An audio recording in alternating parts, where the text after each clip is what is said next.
Hello guys, स्वागत है आप लोगों का जीना एक्सप्लेन्स में। गाइस यार, आज इस वीडियो में एक न्यू सीरीज को स्टार्ट करेंगे। जो वाली सीरीज हमारी चल रही है उसको भी साथ में ही कंटिन्यू रखेंगे। पिछले वीडियो में मुझसे एक भाई ने कहा था कि कोई एपोकलिप वाली सीरीज को स्टार्ट करो। मैं भी एक एपोकलिप वाली ही सीरीज को स्टार्ट करने के बारे में सोच रहा था। आज से हम एक एपोकलिप वाली सीरीज को स्टार्ट करेंगे। चलिए डायरेक्ट वीडियो की तरफ बढ़ते हैं बिना किसी देरी के। एपिसोड की शुरुआत में हमें एक जगह का सीन दिखाया जाता है जहाँ पर बारिश हो रही होती है और बाहर की साइड में हमें कई सारे ज़ॉम्बीज़ को दिखाया जाता है। उनमें से एक ज़ॉम्बी दरवाजे पर खटखटाते हुए कह रहा होता है, ये मैं झांग हैंग हूँ, जल्दी से दरवाजा खोलो, सभी के सभी ज़ॉम्बी मेरे पीछे आ रहे हैं। अंदर की साइड में हमें हमारे एमसी के साथ में दो बंदों को दिखाया जाता है जो दरवाजे को ब्लॉक कर रखे होते हैं और एमसी अपने मन में कह रहा होता है, आखिरकार अब हमें क्या करना चाहिए। कोई लड़की चिल्लाकर कहती है, हे तुम लोग उसे अंदर आने दो, तो हमारा क्लासमेट है, हम उसे अबैंडन नहीं कर सकते, इसीलिए जल्दी से उसे अंदर आने दो। हमारे एमसी की साइड में जो बंदा खड़ा होता है वो कहता है, क्या तुम हमारे साथ मजाक कर रही हो, बाहर बहुत सारे ज़ॉम्बीज़ हैं। झांग हैंग को भी पहले ही ज़ॉम्बीज़ ने काट लिया होगा, इसलिए हम लोग उसे अंदर नहीं आने दे सकते। लड़की चिल्लाकर कहती है, मैं क्लास की रिप्रेजेंटेटिव हूँ, मैं अपने क्लासमेट को ऐसे अबैंडन नहीं छोड़ना चाहती, इसीलिए जल्दी से उसे अंदर आने दो, अगर कुछ होता है तो उसकी रिस्पॉन्सिबिलिटी मैं अपने ऊपर लूंगी। यार पता नहीं, हर एक सीरीज में कुछ चूतिया तो होते हैं जिनको ऐसा करने की चुल मचती है। फिर ये लड़की उन लोगों से कहती है, हैंग हैंग अभी भी बोल सकता है, ये साबित करता है कि वो अभी तक इन्फेक्टेड नहीं हुआ है। तुम सभी लोग उसकी मदद कर सकते हो लेकिन तुम ये करना नहीं चाहते, क्या तुम्हें बाद में इसका रिग्रेट फील नहीं होगा। एमसी की साइड में खड़ा हुआ बंदा एमसी से कहता है, 3 गिनते ही दरवाजा खोलूंगा, हैंग हैंग के अंदर आते ही दरवाजे को बंद कर देना। एमसी कहता है, ठीक है मैं समझ गया। फिर ऐसे ही करके काउंटिंग स्टार्ट हो जाती है और 3 बोलते ही जैसे ही दरवाजा खुलता है तो जैंग हैंग नाम का बंदा, वो सच में एक ज़ॉम्बी होता है और वो डायरेक्ट एमसी के ऊपर कूद जाता है। तो ये देखकर इन सभी लोगों की फटके हलक में आ जाती है। एमसी भी कह रहा होता है, ये तो इन्फेक्टेड है। एमसी इन लोगों से कह रहा होता है, मुझे बचाओ, लेकिन ये लोगों की तो फटी पड़ी होती है, ये तो उल्टा पीछे हट रहे होते हैं। वो ज़ॉम्बी डायरेक्ट एमसी के हाथ के ऊपर काट लेता है और एमसी काफी जोरों से चिल्लाने लगता है और उसके चिल्लाने से उसके दिमाग के अंदर बिजलियां कड़कने लगती है। उसके दिमाग के अंदर मेमोरीज दिखाई जा रही होती है कि उसने अपना हाथ काट दिया होता है और ज़ॉम्बीज़ ने भी अंदर की साइड में हमला कर दिया था और ये सभी लोग एमसी को यहाँ पर छोड़कर भाग गए थे। ऐसे ही कर करके पूरी सिटी बर्बाद हो रही थी। हमें एमसी की मेमोरीज में एक साइंटिस्ट को दिखाया जाता है जो कह रहा होता है, क्या तुम जानते हो कि तुम क्या करने जा रहे हो। हमें एक बंदे को दिखाया जाता है जिसके ऊपर एक्सपेरिमेंट चल रहा होता है, जिसका एक हाथ भी कटा होता है, जहाँ तक मुझे लगता है कि ये एमसी है। और वो बंदे कह रहे होते हैं, तुम्हें बस 2 काम करने की जरूरत है, पहला तो तुम्हें सरवाइव करना होगा और दूसरा तुम्हें अपना रिवेंज लेना होगा। अब सीन वापस से सही होता है और एमसी को देखते हैं जिसे कि कुछ भी नहीं हुआ था और वही सारा सिनेरियो दोबारा से दोहराया जा रहा होता है। यहाँ पर वही झांग हैंग नाम का बंदा बाहर से चिल्लाकर कह रहा था, मुझे जल्दी से अंदर आने दो। फिर से वही लड़की चिल्लाकर कहती है, हे तुम क्या कर रहे हो, जल्दी से उसे अंदर आने दो, क्लास की रिप्रेजेंटेटिव हूँ और मैं अपने क्लासमेट को ऐसे अबैंडन नहीं छोड़ना चाहती। इस लड़की को देखकर एमसी अपने मन में कहता है, ली रॉक्सी तो अभी भी यंग है। इस चीज से एक बात तो क्लियर हो जाती है कि जिस बंदे के ऊपर एक्सपेरिमेंट चल रहा था वो और कोई नहीं बल्कि एमसी था। ये लड़की भी चिल्लाकर कह रही होती है, जल्दी से उसे अंदर आने दो और तुम लोग उसकी मदद कर सकते हो लेकिन तुम उसे मरने के लिए छोड़ रहे हो, बाद में तुम्हें इसके लिए रिग्रेट फील होगा। ये सब देखकर एमसी एक क्रीपी सी स्माइल देते हुए अपने मन में कह रहा होता है, ये दिन मैं कभी भी नहीं भूलूंगा, आखिरकार मैं समय में वापस आ ही गया, वो मैकेनिक आखिरकार सफल हुआ, अब मैं टाइम में वापस आया हूँ तो मैं सब कुछ बदल दूंगा। एमसी एक इविल सी लुक देते हुए उस लड़के से कहता है, झांग हैंग को सच में ज़ॉम्बीज़ ने काट लिया है, फिर हम उसे अंदर आने देते हैं तो क्या तुम उसके कॉन्सिक्वेंसेस को भुगतने के लिए तैयार हो। फिर ये लड़की कहती है, क्या तुम लोगों में से उसे किसी ने किसी ज़ॉम्बी से कटते हुए देखा था और मैं तुम्हारी क्लास की रिप्रेजेंटेटिव हूँ, अगर कुछ भी होता है तो मैं उसकी रिस्पॉन्सिबिलिटी खुद से लूंगी। एमसी उससे कहता है, ठीक है। फिर एमसी उसे रिस्पेक्ट देते हुए कहता है, तुम इस क्लास रिप्रेजेंटेटिव, दरवाजा खोलकर अपनी रिस्पॉन्सिबिलिटी लीजिए। एमसी की ऐसी बात सुनकर ये लड़की भी शॉक हो जाती है और जो बाकी की लड़कियां होती है वो तो पहले से डरी होती है। ये लड़की एमसी के ऊपर चिल्लाते हुए कहती है, क्या तुम एक आदमी भी हो, मैं एक लड़की हूँ और तुम मुझे दरवाजा खोलने के लिए कह रहे हो। एमसी हंस रहा होता है। फिर एमसी इस लड़की से कहता है, आखिरकार मैं तुमसे दरवाजा खोलने के लिए क्यों नहीं कह सकता,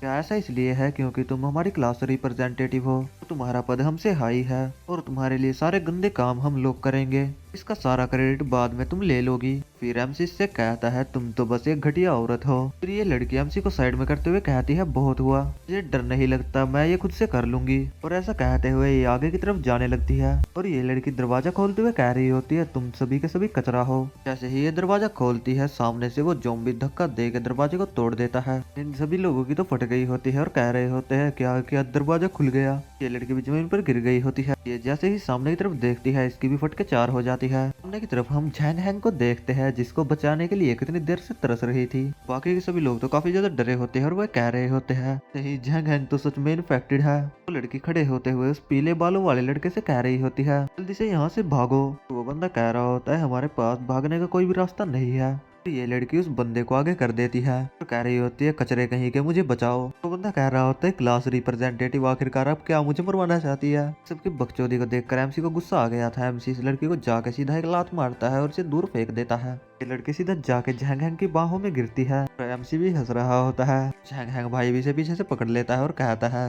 अच्छा तो तू ही मुझे बचाना चाहती थी, मेरी जान बचाने के लिए शुक्रिया और अब मेरा खाना बन जाओ। झैंग हैंग तो मुंह फाड़ के इस लड़की को खाने के लिए आगे बढ़ रहा होता है, लेकिन एमसी किसी औजार से इसके सर पर रख के मारता है और इसके सर को वहीं पर ब्लास्ट कर देता है। तो इस लड़की की तो हालत खराब हो गई थी और ये कुछ भी नहीं बोल पा रही होती। एमसी अभी भी इसके ऊपर हंस रहा होता है।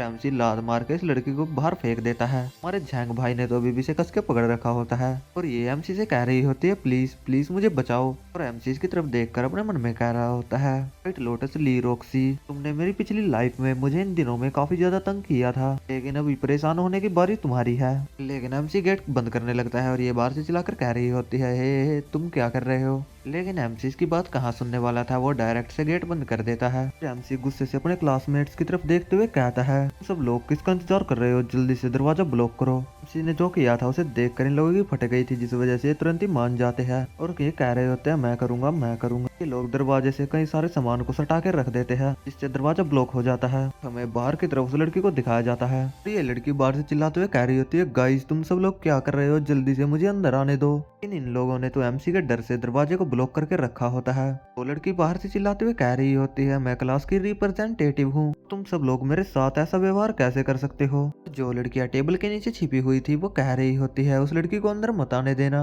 और इन लोगों ने तो पूरा जोर लगा के दरवाजे को ब्लॉक करके रखा होता है। थोड़ी देर तक उस लड़की की आवाज नहीं आती। एक बंदा कहता है मुझे क्लास रिप्रेजेंटेटिव की आवाज नहीं आ रही है। और जो उसकी साइड में लड़की बैठी होती है वो कह रही होती है मुझे लगता है कि वो यहाँ से भाग गई। और एक लड़का पीछे से एमसी से कह रहा होता है मैंने ये उम्मीद नहीं की थी कि तुम क्लास रिप्रेजेंटेटिव को ऐसे लात मार के बाहर निकाल दोगे, तुमने झांग यांग को भी मार डाला। ये लोग आपस में बात कर रहे होते हैं कि उसे देखकर ऐसा नहीं लगता कि वो पहले जैसा ही है, वो तो कोई और ही बन गया है। एमसी अचानक से उन लोगों की तरफ गुस्से से देखता है, उन लोगों की दोबारा से फट जाती है। एमसी इन लोगों से हंसते हुए कहता है क्या तुम सब लोग मुझसे डरते हो। जो लड़की काफी ज्यादा डरी हुई होती है वो कह रही होती है नहीं नहीं हम तुमसे नहीं डरते। पीले बालों वाला बंदा हमारे एमसी से कहता है सर अगर तुम नहीं होते तो मैं आज मारा जाता, आज रिप्रेजेंटेटिव ने तो मुझे उस ज़ॉम्बी को खिला ही दिया था। ये सभी लोग क्लास रिप्रेजेंटेटिव के बारे में ही बात करने लगते हैं। ये कह रहे होते हैं क्लास रिप्रेजेंटेटिव ने तो हमें मरवा ही डाला था। ये लड़की भी कह रही होती है अगर एमसी ने जल्दी रिएक्ट नहीं किया होता तो हम सभी के सभी लोग बड़ी मुसीबत में पड़ जाते। एमसी इन लोगों से हंसते हुए कहता है गाइस ये तो बहुत अच्छी बात है कि तुम लोग डरते नहीं हो, तो फिर दरवाजा खोल दो और मुझे बाहर जाने दो। लो हेयर वाला ढक्कन बंदा हमारे हीरो से कहता है आखिरकार तुम अचानक से क्या कह रहे हो। और वो लड़की भी कह रही होती है क्या तुम बाहर जाना चाहते हो। एमसी उन लोगों से कह रहा होता है मैंने अभी अभी क्लास रिप्रेजेंटेटिव को बाहर निकाल दिया है, जिससे मुझे अच्छा फील नहीं हो रहा है और मैं ये बाहर देखने के लिए जा रहा हूँ कि बाहर उसकी हालत कैसी है। ये लड़की एमसी से कह रही होती है तुम मजाक करना बंद करो, बाहर तो लाशें बिछी पड़ी है। हमारा ढक्कन बंदा भी एमसी से कह रहा होता है ब्रदर बाहर बहुत खतरा है। एमसी चिल्लाते हुए उनसे कहता है मैंने कहा जल्दी से दरवाजा खोलो। इसी की बात सुनकर वे लोग भी दरवाजा खोल देते हैं और एमसी दरवाजा खोल के बाहर आ जाता है। एमसी के हाथ में जो वेपन है उसका नाम मुझे नहीं पता है, तो आप मुझे कमेंट करके बता देना कि इसका नाम क्या है। बाहर आकर कहता है क्लास रिप्रेजेंटेटिव और झांग यांग दोनों ही यहाँ से गायब हो गए हैं। सूरज निकल आया है और लाशें भी यहीं पर पड़ी है। ये लोग भी दरवाजा बंद कर लेते हैं। अंदर से चिल्लाकर कह रहे होते हैं जल्दी से दरवाजा ब्लॉक कर दो, उसे अंदर मत आने देना। वो बंदा सच में बहुत ज्यादा खतरनाक है। क्लास रिप्रेजेंटेटिव को मरने के लिए छोड़ दिया, झांग यांग को भी मार डाला। वो बंदा पास्ट में कोई मर्डर रहा होगा, हम लोग उसके खिलाफ जाने की कोशिश करेंगे तो क्या पता वो हमें भी मार डालेगा। क्योंकि ऐसी बातों को सुनकर एमसी भी हंस रहा होता है। ये लोग एमसी को खिड़की से देख रहे होते हैं और ढक्कन बंदा कह रहा होता है मुझे लगता है कि वो वापस नहीं आने वाला। लड़की कह रही होती है आखिरकार वो कहाँ जाएगा। ढक्कन बंदा अचानक से सामने का सीन देख के काफी ज्यादा शॉक हो जाता है। दिखाया जाता है एमसी एक ज़ॉम्बी की तरफ ही बढ़ रहा होता है। वे लोग अंदर से कह रहे होते हैं क्या वो पागल हो गया है, वो एक वुमेन ज़ॉम्बी है। उस ज़ॉम्बी को देखते हैं जो दिखने में काफी ज्यादा गंदी होती है। एमसी उसी की तरफ बढ़ रहा होता है और एमसी उसी ज़ॉम्बी की तरफ भाग रहा होता है। इसे देखकर ये लोग भी कह रहे होते हैं क्या वो सच में पागल है, वो तो उसी ज़ॉम्बी की तरफ जा रहा है। लेकिन एमसी रख के उसके सिर पे मारता है, उसका खेल भी वहीं पर खत्म कर देता है। एमसी ने उसको इतनी ब्रूटली मारा होता है कि मैं दिखा भी नहीं सकता। इसे देखकर ये लोग काफी ज्यादा शौक होते हुए कहते हैं वो बंदा तो सच में पागल है। हम लोग एमसी को देखते हैं जो दिखने में थोड़ा थका हुआ लग रहा होता है। वो उस ज़ॉम्बी के सर से उसका कोर निकाल लेता है। वो काफी ज्यादा खुश होते हुए कहता है मैंने एक एनर्जी स्टोन ढूंढ ही लिया। फिर एमसी कहता है ये एपोक्लिप मैकेनिक के लिए काफी ही ज्यादा यूजफुल चीज है। एमसी की नजर अचानक से कहीं पर पड़ती है, वहाँ से भी एक ज़ॉम्बी आ रहा होता है। फिर एमसी अपने वेपन को उठाते हुए उसकी तरफ भी बढ़ता है और उसका खेल भी खत्म कर देता है। तो ये बंदे भी अंदर से देख रहे होते हैं। देख कर तो इन लोगों के मुंह खुले के खुले रह गए होते हैं और ये आपस में बात कर रहे होते हैं क्या बकवास है, आखिरकार वो इतनी आसानी से इनको कैसे मार रहा है। हमारा ढक्कन बंदा कह रहा होता है आखिरकार यहाँ पर क्या चल रहा है। और भाई साहब लड़की को तो ये सब देखकर उल्टी आ रही होती है। ढक्कन अपने पास में खड़े हुए बंदे से पूछता है तुमने कहा था कि उसका व्यक्तित्व अचानक से बदल गया है। फिर ढक्कन कहता है हाँ मुझे अच्छे से याद है, वो पहले बहुत ही कायर था लेकिन अचानक से उसके साथ क्या हुआ, क्या वो बस इतनी देर से एक्टिंग ही कर रहा था। दूसरा बंदा कह रहा होता है मुझे तो इस बारे में नहीं पता, ने क्लास रिप्रेजेंटेटिव को भी बाहर निकाल दिया था, मैंने तो कभी उम्मीद भी नहीं की थी कि वो ऐसा व्यक्ति होगा। ये बंदा कह रहा होता है हमें उसे अंदर ले लेना चाहिए क्योंकि वो बंदा सच में काफी ज्यादा ताकतवर है। और हम एमसी को देखते हैं वो तो अभी मारने में लगा पड़ा होता है। ये बंदा कहता है वो ज़ॉम्बीज़ को मारने में हमारी मदद कर सकता है। दूसरा बंदा उस बंदे से कहता है क्या तुम पागल हो गए हो, क्या तुम बाहर नहीं देख सकते कि वो उस ज़ॉम्बी को कितनी बुरी तरीके से मार रहा है। और ये बंदा उससे कह रहा होता है अगर हम यहाँ पर फंसे रहेंगे तो हम बिना खाने और पानी के मर जाएंगे, यहाँ पर खाना पानी भी नहीं है। अचानक से एमसिन के पास वाली खिड़की को तोड़ देता है। इन लोगों को डराते हुए कह रहा होता है प्रिय क्लासमेट्स आखिरकार तुम सभी लोग अभी भी यहाँ पर क्या कर रहे हो, तुम सभी लोग मेरे साथ बाहर चलो, ज़ॉम्बीज़ को मारने में काफी ज्यादा मजा आता है। इन लोगों की तो फटी पड़ी होती है और ये किसी चीज से डर रहे होते हैं। एमसी को भी वो चीज नोटिस हो जाती है। हम एमसी के पीछे एक ज़ॉम्बी को देखते हैं क्योंकि एमसी की तरफ ही बढ़ रहा होता है, लेकिन एमसी अचानक से पीछे घूमता है और इसे भी रख के मारता है और इस ज़ॉम्बी का खेल भी यहीं पर खत्म हो जाता है। ये लोग भी एमसी की तरफ देख रहे होते हैं लेकिन ये कुछ भी नहीं बोल रहे होते और एमसी अपने हाथ को झाड़ते हुए कह रहा होता है ये तो सच में चिपचिपा है, क्या मैं इस चीज से इन्फेक्टेड हो जाऊंगा, मुझे इस बारे में नहीं पता है। अगर तुम लोग मेरे साथ आओगे तो इससे तुम्हें नुकसान हो सकता है और मैं तुम सभी लोगों को नुकसान नहीं पहुंचाना चाहता हूँ। एमसी वहां से जाते हुए इन लोगों से कह रहा होता है तो ठीक है, मैं होप करूंगा कि तुम भी जिंदा रहो, तो फिर अगली बार मिलते हैं। और ये लोग आपस में बातें कर रहे होते हैं क्या वो ऐसे ही चला गया। और हम लोग एमसी को देखते हैं जो चलते हुए कहीं पर जा रहा होता है। एमसी हमें चलते हुए बता रहा होता है एपोक्लिप ये मानवता के सर्वनाश की शुरुआत है। ज़ॉम्बी वायरस ने वर्ल्ड के 50% लोगों को इन्फेक्टेड कर दिया होगा और इनकी संख्या दिन पर दिन बढ़ती जा रही है। सरकार वगैरह भी इसमें कुछ नहीं कर सकती और लोग डर डर कर जी रहे हैं। लोग खाने के लिए आपस में झगड़ रहे हैं जिससे ये दुनिया और भी ज्यादा खतरनाक होती जा रही है। एमसी बताता है डार्क एरा, ये ज़ॉम्बी रिसर्च के बारे में है जिसका नाम प्रोफेसर झांग हान ने रखा था। फिर एमसी बताता है मेरी पास्ट लाइफ में क्लास रिप्रेजेंटेटिव ली रॉक्सी ने मुझे ज़ॉम्बी से कटवा दिया था जिस वजह से मुझे अपने एक हाथ से हाथ धोना पड़ा और 50 साल तक मैं भूख से तड़पता रहा और सफर करता रहा। लेकिन जब तक मैं मैकेनिक से नहीं मिला था, मैकेनिक ने मुझे मरने से पहले फर्स्ट में भेजने के लिए अपनी आखिरी शक्ति का इस्तेमाल किया था। जिस मैकेनिक की बात हो रही है शायद से ये वही बंदा है जिसको हमने एपिसोड की शुरुआत में एमसी की मेमोरीज में देखा था। एमसी ऐसे ही सड़कों पर चल रहा होता है। दो बंदों को देखते हैं जो एमसी की तरफ ही देख रहे होते हैं। उनमें से एक बंदा कहता है ये तो एक ह्यूमन है और दूसरा बंदा कहता है लेकिन वो अचानक से सड़कों पर क्यों घूम रहा है, अब वो बंदा कोई पागल है क्या, उसे मरने से डर नहीं लगता। दूसरा बंदा कह रहा होता है मुझे लगता है कि भूख की वजह से उसका दिमाग खराब हो गया है। ये लोग ऐसे ही बातें कर रहे होते हैं। उनमें से कोई कह रहा होता है क्या हमें उसे अंदर ले लेना चाहिए, बाहर बहुत खतरा है। और दूसरा बंदा कह रहा होता है क्या तुम पागल हो गए हो, बाहर तो बहुत सारे ज़ॉम्बीज़ है और हमें ये भी नहीं पता कि वो बंदा इन्फेक्टेड है या फिर नहीं। एमसी चलते हुए कहीं पर जा रहा होता है और हमें साइड में 3 ज़ॉम्बी भी खड़े हुए दिखते हैं, लेकिन एमसी उन्हें इग्नोर करते हुए आगे की तरफ जाने लगता है। लेकिन वे तीनों एमसी की तरफ ही बढ़ने लगते हैं। ये बंदे कह रहे होते हैं ज़ॉम्बीज़ तो उसके पीछे लग गए हैं। दूसरा बंदा कह रहा होता है आखिरकार खाना ढूंढने के लिए उसे बाहर आने के लिए किसने कहा था। हम एमसी को देखते हैं जो ज़ॉम्बीज़ को देखकर स्माइल कर रहा होता है। फिर एमसी अपना वेपन घुमाते हुए एक ज़ॉम्बी का सर वहीं पर फोड़ देता है। इसे देखकर वे दोनों बंदे भी काफी ज्यादा शौक हो गए होते हैं और वे अपने मन में कह रहे होते हैं ये बंदा तो सच में काफी ज्यादा स्ट्रॉन्ग और खतरनाक है और एमसी को इसके अलावा भी कोई और देख रहा होता है। हम वहाँ पर एक लेडी को देखते हैं जो एमसी की तरफ देखते हुए कह रही होती है, बास्टर्ड कहीं के, मैं तुम्हें जल्द ही मार डालूंगी। दूसरी तरफ हम एमसी को देखते हैं जिसने सभी ज़ॉम्बीज़ को मार दिया था, लेकिन एमसी के पीछे वापस से ज़ॉम्बीज़ आ जाते हैं। एमसी उन ज़ॉम्बीज़ से भागने लगता है और भागते हुए अपने मन में कह रहा होता है, साउंड की वजह से ये ज़ॉम्बीज़ इस तरफ आकर्षित हो गए हैं। कुछ और लोग भी एमसी को भागते हुए देख रहे होते हैं और वे कह रहे होते हैं, वो लड़का तो भागते हुए इसी तरफ आ रहा है। एमसी की नजर भी कहीं पर पड़ती है, उसकी नजर एक कन्वेंस स्टोर के ऊपर पड़ी होती है। एमसी कह रहा होता है, प्लीज जल्दी से दरवाजा खोलो। तो कोई एमसी को कैमरे से देख रहा होता है। एमसी कैमरे की तरफ देखते हुए कह रहा होता है, मैं घायल हूँ और मेरे पीछे कई सारे ज़ॉम्बीज़ पड़े हैं, मेरी मदद करो, मुझे अंदर आने दो। हम दूसरी तरफ उन्हीं बंदों को देखते हैं जो आपस में बातें करते हुए कह रहे होते हैं। उसके पीछे तो ज़ॉम्बी मधुमक्खियों के छत्ते की तरफ पड़े हैं। बेवकूफ ही होगा जो उसे अंदर लेने के बारे में सोचेगा। लेकिन अचानक से वो शटर थोड़ा सा नीचे से खुलता है, लेकिन इससे पहले कि एमसी नीचे से जा पाता, एमसी के पीछे एक और ज़ॉम्बी आ गया था। लेकिन एमसी जरा भी देर नहीं करता और उसका सर वहीं पर फोड़ देता है। लेकिन वहाँ पर कई सारे ज़ॉम्बीज़ आ जाते हैं और एमसी अपना वेपन फेंक के उसके मुंह पे मारता है। एमसी के पास में कोई चारा नहीं था, जिस वजह से वो अंदर घुस जाता है। तुरंत ही वो शटर भी बंद हो जाता है और बाहर से भी ज़ॉम्बीज़ चिल्ला रहे होते हैं। उस कन्वेंस स्टोर के अंदर का सीन देखते हैं जहाँ पर काफी ज्यादा ही खाना रखा होता है। हम वहाँ पर एक छोटी लड़की को देखते हैं जो छिप के एमसी को देख रही होती है। सीन शिफ्ट होता है, हम उन्हीं रॉक स्टार टाइप बंदों को देखते हैं जो आपस में बातें कर रहे होते हैं। में से एक बंदा कह रहा होता है, ब्रदर क्या आपने देखा, वो बंदा ज़ॉम्बीज़ को मार सकता है। ये बंदा पीछे की तरफ घूमते हुए एक बंदे से कहता है, ब्रदर उस छात्र ने अकेले ही 5 से 6 ज़ॉम्बीज़ को मार डाला और वो सामने वाले कन्वेंस स्टोर में भी प्रवेश कर गया है। इन लोगों के बॉस को देखते हैं जो एपोकलिप की असली वाले मजे ले रहा होता है और ये बंदा अपने साथियों से कहता है, जैसा कि मैंने एक्सपेक्ट किया था, ये ज़ॉम्बीज़ इतने ज्यादा स्ट्रॉन्ग नहीं है। वो स्टूडेंट कर सकता है तो हम भी ऐसा कर सकते हैं। और हम बाहर की तरफ कई सारे ज़ॉम्बीज़ को देखते हैं जो ऐसे ही टहल रहे होते हैं। एमसी की तरफ का सीन दिखाया जाता है जिसने उस लड़की को देख लिया होता है और वो उस लड़की से कहता है, मैंने तुम्हें पहले ही देख लिया है, इसलिए बाहर आ जाओ, इस शटल की चाबी मुझे दे दो। लेकिन एमसी की बात सुनकर वो लड़की बाहर नहीं आती। फिर एमसी अचानक से एक्टिंग करने लगता है और कह रहा होता है, मेरे को दर्द हो रहा है, मेरा घाव बहुत ही ज्यादा दर्द कर रहा है, प्लीज मेरी मदद करो। फिर वो लड़की भी भागते हुए एमसी की तरफ चली जाती है, लेकिन एमसी उसका हाथ पकड़ लेता है और वो लड़की कह रही होती है, प्लीज मुझे जाने दो।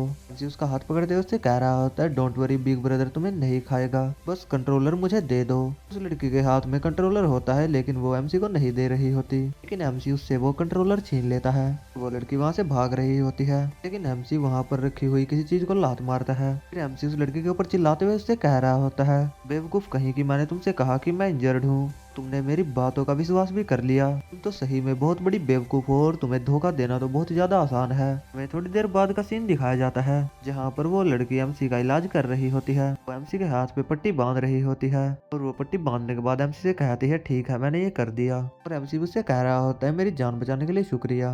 लड़की एमसी से कहती है, बाहर बहुत ही ज्यादा खतरा है और मेरे डैड ने भी मुझे अंदर रहने के लिए ही कहा था, आप यहाँ पर बैठकर इंतजार कर सकते हैं, मैं जाकर आपके लिए खाना लेकर आती हूँ। और एमसी से थैंक यू कह रहा होता है। लेकिन एक सेकंड, ये एमसी का हाथ कट कैसे गया? ये लॉजिक तो अभी तक मुझे भी समझ में नहीं आया है, शायद से हमें आगे पता चल जाएगा। एमसी उस लड़की के जाने के बाद अपने मन में कह रहा होता है, ये लड़की तो सही में बहुत ही ज्यादा दयालु है, केवल इसने ही मुझे अंदर आने दिया, नहीं तो अगर मैं बाहर रुकता तो मेरा हाथ इंजर्ड होने की वजह से मैं ब्लीडिंग के कारण ही मारा जाता। और हाँ गाइस, अब मुझे ये समझ में आ चुका है कि यहाँ पर क्या हुआ है। यहाँ पर हमें जो सीन दिखाया जा रहा होता है ये एमसी की पास्ट लाइफ का है। अपनी गैंगस्टर्स के बॉस को देखते हैं जो उस छोटी लड़की से कह रहा होता है, छोटी लड़की गेट खोलने के लिए तुम्हारा धन्यवाद। तो वो छोटी लड़की काफी ज्यादा डरी हुई होती है और वो इन लोगों से कह रही होती है, क्या आप लोगों ने नहीं कहा था कि आप भूख के कारण मरने वाले हैं? ये इस लड़की के ऊपर हंसते हुए इससे कह रहे होते हैं, तुमने हमें अंदर लिया उसके लिए तुम्हारा शुक्रिया, और इसके अलावा तुम्हारे कन्वेंस स्टोर में बहुत ही ज्यादा खाना है। तो बॉस उस लड़की को ठुड्डी से पकड़ लेता है और वो लड़की उससे कह रही होती है, मुझे जाने दो, मेरे फादर जल्द ही वापस आ जाएंगे। ये बंदा उस लड़की से कह रहा होता है, हमने तुम्हारे फादर को देखा था, उसका यूज हमने चारे के रूप में किया। ये बंदा अपनी हैवानियत दिखाते हुए कहता है, तो हमें यहाँ पर कोई भी परेशान नहीं करेगा, इसलिए हम गेम खेल सकते हैं। और एमसी बस छिप कर उन लोगों की बातें सुन रहा होता है। एमसी हमें बता रहा होता है, उस दिन उन लोगों ने बड़ी बेरहमी से उस लड़की को मार डाला और मैं बस छिप कर ये सब देखता रहा, क्योंकि उस समय मेरे अंदर बोलने की हिम्मत नहीं थी। सीन वापिस से प्रेजेंट में आता है और एमसी मन ही मन कह रहा होता है, लेकिन इस बार मुझे उस लड़की को बचाना होगा।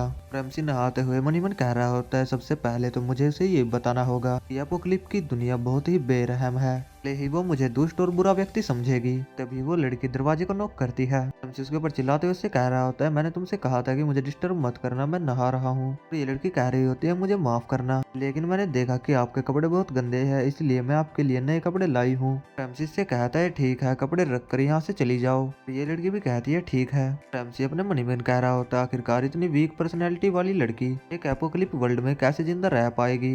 लेकिन नहाने में मुझे काफी ज्यादा मजा आ रहा है, बहुत टाइम हो गया ऐसे नहाए हुए। अब इसकी संख्या इंक्रीज होने के कारण धीरे धीरे करके पानी भी दूषित हो जाएगा और शायद से कुछ दिनों के बाद यहाँ से पानी आना भी बंद हो जाएगा। लेकिन लकीली इस कन्वेंस स्टोर में काफी ज्यादा खाना और पानी है जो लंबे समय तक चल पाएगा। लेकिन अभी मुझे कुछ इक्विपमेंट्स और वेपन्स की जरूरत होगी। एमसी अपने चेहरे को निहारते हुए कह रहा होता है, जब मैं यंग था मैं तो काफी ज्यादा हैंडसम था। एमसी कह रहा होता है, ये बॉडी तो काफी ज्यादा बढ़िया है, मेरी त्वचा भी काफी ज्यादा कोमल है, मेरी तो पीठ में भी दर्द नहीं है और घुटनों में भी दर्द नहीं है। यंग होने के तो कुछ अपने ही फायदे हैं। और वो अपने पेट पे हाथ लगाते हुए कह रहा होता है, लेकिन मेरे एब्स यहाँ पर नहीं है, मुझे अधिक से अधिक ट्रेनिंग करनी होगी। फिर एमसी अपने रूम से बाहर आ जाता है। एमसी उस शर्ट को उठा लेता है और उस लड़की के ऊपर चिल्लाते हुए कह रहा होता है, स्टूपिड ब्रैट, तुम मेरे लिए सूट क्यों लेकर आई, उसे पहनकर मैं ज़ॉम्बी से कैसे लड़ूंगा। ये लड़की तो काफी ज्यादा घबराई हुई होती है क्योंकि ये बहुत ही ज्यादा मासूम है। दिन शिफ्ट होता है, हमें इसे गुंडों के बॉस को दिखाया जाता है जो अपने साथियों से कह रहा होता है, सबके सब मेरी बात सुनो, हमारे पास ज्यादा दिन तक जिंदा रहने के लिए खाना और वाइन नहीं है,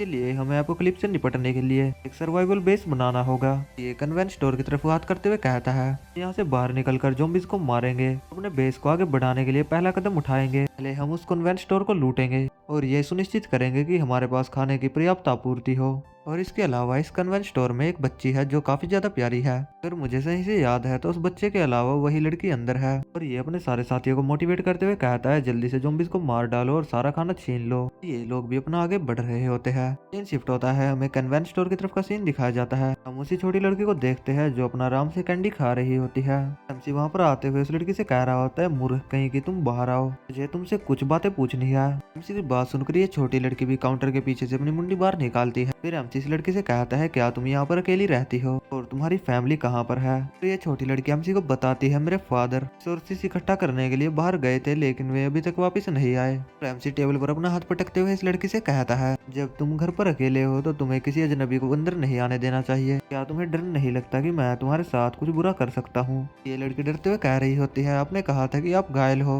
मैंने ये भी देखा था कि आप खून से लथपथ हो। एमसी इसके ऊपर भड़कते हुए कहता है, बेवकूफ कहीं की, तुमने उन चीजों को नहीं देखा जो मेरे पीछे पड़ी हुई थी। क्या तुम नहीं जानती कि बाहर क्या चल रहा है। ये लड़की कह रही होती है, मुझे नहीं पता, लेकिन मैंने अपने सीसीटीवी कैमरा से ये देखा था कि बाहर कुछ ज़ॉम्बीज घूम रहे थे। और एमसी अपना सर पकड़ते हुए कह रहा होता है, मैं जैसी वीक और भोली लड़की अंत में चलकर मेरे लिए बर्डन ही साबित होगी। इससे अच्छा तो यही रहेगा कि मैं तुम्हें यहीं पर मार डालूं और खुद को आने वाली मुसीबत से बचा के रखूं। एमसी कहता है, लेकिन अकेले रहना काफी ज्यादा बोरिंग होगा और मेरी सेवा करने वाला भी कोई नहीं होगा।